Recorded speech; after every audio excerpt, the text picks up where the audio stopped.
আসসালামু আলাইকুম বন্ধুরা, আশা করি আল্লাহর রহমতে আপনারা সবাই ভালো আছেন। আজকের এই ভিডিওতে মাওলানা রুমি রহমতুল্লাহ আলাইহির মসনবী শরীফের খুব আধ্যাত্মিক একটি বিষয়বস্তু নিয়ে আলোচনা করব। এই আলোচনা আপনার হৃদয়কে দেবে শান্তি, মনকে দেবে স্থিরতা এবং চিন্তার বিস্তৃত প্রকাশ ঘটাবে। চ্যানেলকে সাবস্ক্রাইব করে অবশ্যই ভিডিওটি পুরোটি শোনার অনুরোধ রইল। এই দুনিয়ায় মানুষ সবচেয়ে বেশি যে জিনিসটা খোঁজে তার নাম ভালোবাসা।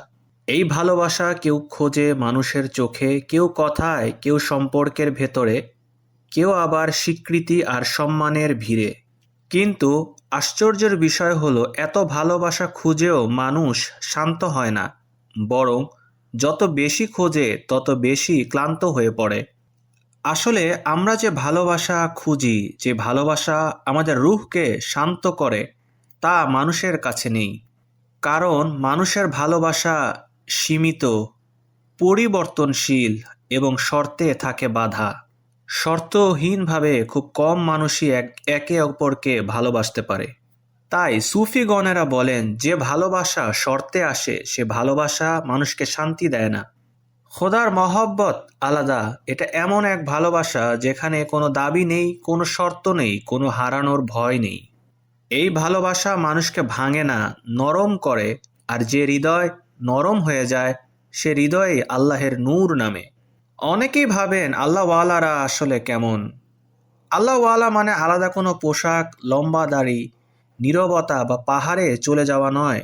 শুধুমাত্র কলবের বাণিজ্যের মাধ্যমে আপনি এক আল্লাহওয়ালা হতে পারেন। কেননা একজন আল্লাহের ওলি হবার ক্ষমতা দিয়েই আল্লাহ আপনাকে দুনিয়াতে পাঠিয়েছেন। সত্যের সন্ধান এবং মারেফতের অন্বেষণই কিন্তু একজন মানুষের কাজ। আল্লাহওয়ালা হওয়া কোনো বাহ্যিক পরিচয় নয়, এটা একটা অবস্থা। আল্লাহওয়ালা সেই মানুষ যার সুখ আর মানুষের হাতে নেই, যার মন ভাঙা আর মানুষের ব্যবহারে নির্ধারিত হয় না, যার ভরসার শেষ ঠিকানা একমাত্র তার আল্লাহ। এই আল্লাহওয়ালা দুনিয়ায় থাকে, কিন্তু দুনিয়া তাকে বেঁধে রাখতে পারে না। সে ভালোবাসে কিন্তু আঁকড়ে ধরে না।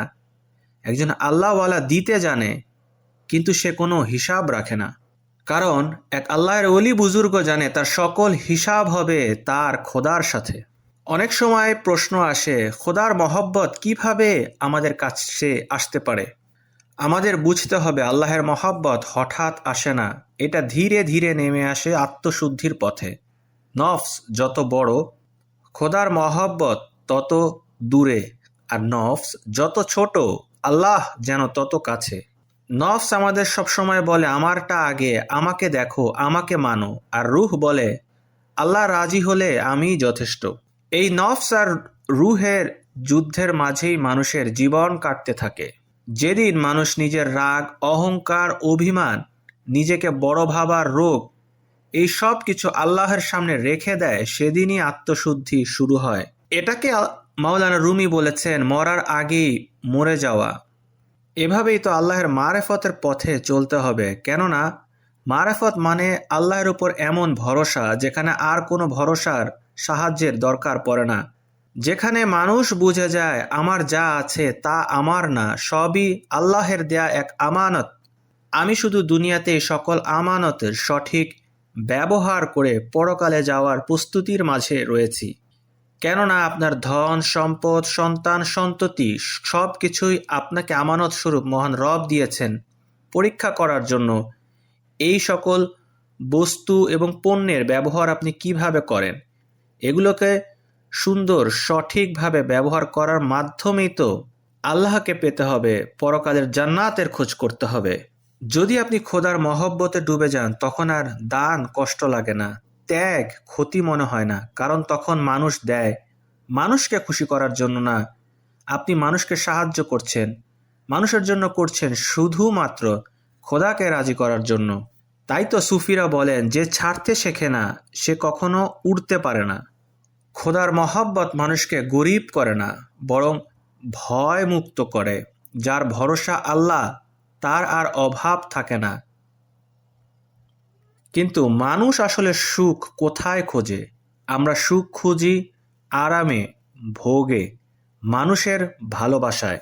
কিন্তু একজন আল্লাহওয়ালা সুখ খুঁজে পান খোদার সন্তুষ্টিতে। এই সুখ বাইরের না, এই সুখ কেড়ে নেওয়া যায় না। যে সুখ আপনার অন্তরে আছে, যে ভালোবাসা আপনার অন্তরে আছে, তা কেউ কেড়ে নিতে পারবে না।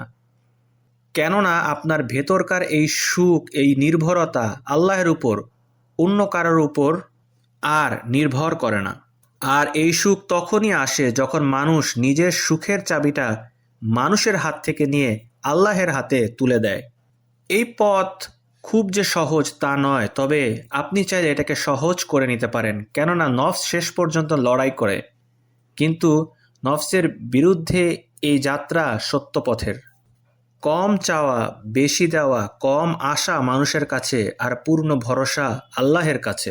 হে আল্লাহ, আমাদেরও এমন হৃদয় দাও যে হৃদয় খোদার মহব্বতে ডুবে যায়। আমাদের নফসকে শুদ্ধ করে দাও, আমাদের রূহকে জাগিয়ে দাও। আমাদের আল্লাহওয়ালা বানাও, নামে নয় অবস্থায়। মনে রাখবেন, আল্লাহওয়ালারা খুদাকে ভয় পান না, তারা ভয় পান হৃদয়ের কঠিনতাকে। কারণ পেট খালি থাকলেও আপনার হৃদয় যদি আল্লাহতে ভরা থাকে, তবে সেই হৃদয় দিয়ে আপনি আল্লাহর সাথে, আল্লাহকে সাথে নিয়ে দুনিয়ার সাথে যুদ্ধ করতে পারবেন। তাই নিজেকে ভার মুক্ত করুন, প্রয়োজনে অপ্রয়োজনে ছাড় দিতে শিখুন। আর ছাড় দিতে পারলে আপনি হালকা হতে পারবেন। আর যে হালকা হতে পারে না, সে উঠতেও পারে না। এই সকল কিছু মাওলানা জালালউদ্দিন রুমি রহমতুল্লাহের মসনবী শরীফে আছে। এই কিতাবটি আপনারা আমার কাছ থেকে অত্যন্ত কম খরচে নিয়ে এই রুহানি জগৎকে পাঠ করতে পারেন। আমাদের মনে রাখতে হবে, আমাদের জীবন একটাই, এবং আল্লাহের ওলি হবার জন্যও কিন্তু জীবন এই একটাই। সুতরাং সময় অপচয় না করে আল্লাহের পথে থাকার সমগ্র চেষ্টা যেন আমাদের মাঝে থাকে। ভিডিওটি যদি আপনাদের ভালো লাগে, অবশ্যই চ্যানেলকে সাবস্ক্রাইব করে আমাদের সাথে থাকবেন। ধন্যবাদ সবাইকে।